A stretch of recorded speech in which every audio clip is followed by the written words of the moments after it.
Siddaramaiah ಮಂಡಿಸಿದ್ದು ಸಾಬರ budget, ಸಾಲದ budget ಅಂತ ವಿಪಕ್ಷ ನಾಯಕ ಆರ್ ಅಶೋಕ್ ಲೇವಡಿ ಮಾಡಿದ್ರು. ಮುಸ್ಲಿಂ ವೋಟ್ನ ಋಣ ತೀರಿಸೋದಕ್ಕೆ ಮುಸ್ಲಿಂ ಬಜೆಟ್ ಅನ್ನ ಮಂಡಿಸಿದ್ದಾರೆ. ಆನೆಯನ್ನೇರ್ಕೊಂಡು ಹೋದಿರಿ ಅಂತ ಕವಿ ಸಾಲುಗಳನ್ನ ಬರೆದಿದ್ದಾರೆ ಅಂತ ಕಿಡಿಕಾರಿದ್ರು. ಆದ್ರೆ ಸಿದ್ದರಾಮಯ್ಯ ಸಾಬರ ಜಟಕ ಏರ್ಕೊಂಡು ಹೊರಟಿದ್ದಾರೆ. ಬಜೆಟ್ನಲ್ಲಿ ತಿಪ್ಪೆ ಸಾರಿಸೋ ಕೆಲಸ ಮಾಡಿದ್ದಾರೆ ಅಂದ್ರು.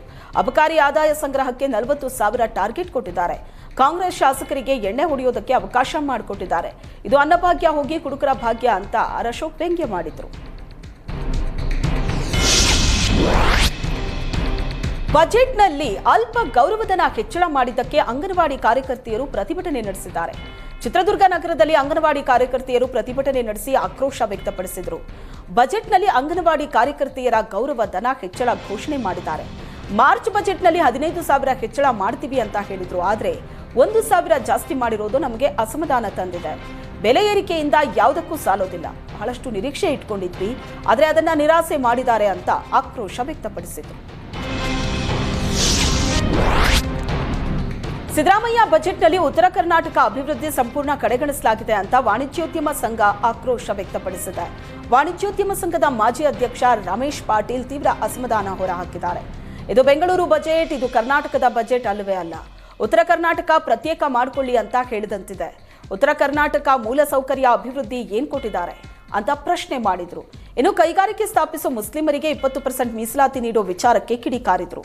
ಕೈಗಾರಿಕೆಗಳಿಗೆ ಉತ್ಪಾದನೆ ಸಾಮರ್ಥ್ಯದ ಮೇಲೆ ಭೂಮಿ ನೀಡಬೇಕು, ಧರ್ಮ ನೋಡಿ ಅಲ್ಲ. ಇದು ಸರ್ಕಾರದ ತುಷ್ಟೀಕರಣದ ಪರಮಾವಧಿ ಅಂತ ಆಕ್ರೋಶ ವ್ಯಕ್ತಪಡಿಸಿದ್ರು.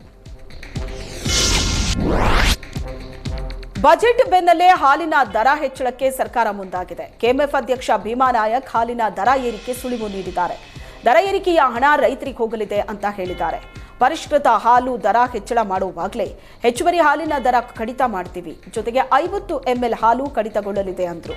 ಅಧಿವೇಶನ ನಡೆಯೋ ಸಂದರ್ಭದಲ್ಲಿ ದರ ಹೆಚ್ಚಳ ಮಾಡೋದಕ್ಕೆ ಸರ್ಕಾರ ತೀರ್ಮಾನಿಸಿದೆ.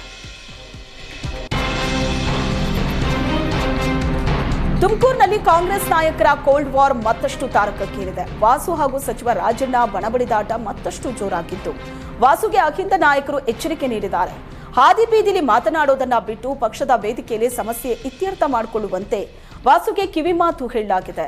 ಎಸ್ಆರ್ ಶ್ರೀನಿವಾಸ್ ವಿರುದ್ಧವೂ ಸುದ್ದಿಗೋಷ್ಠಿ ನಡೆಸಿದ ಅಹಿಂದ ಮುಖಂಡರು ಸಾಮಾಜಿಕ ಜಾಲತಾಣದಲ್ಲಿ ರಾಜಣ್ಣ ವಿರುದ್ಧ ಅವಹೇಳನಕಾರಿ ಪೋಸ್ಟ್ ಹಾಕೋದನ್ನ ನಿಲ್ಲಿಸುವಂತೆ ಮನವಿ ಮಾಡಿದ್ದಾರೆ.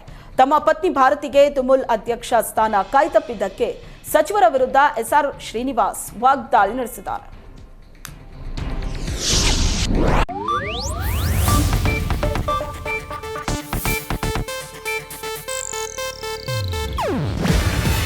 ಇದು ಏಷ್ಯಾನೆಟ್ ನ್ಯೂಸ್ ನೆಟ್ವರ್ಕ್ ಪ್ರಸ್ತುತಿ.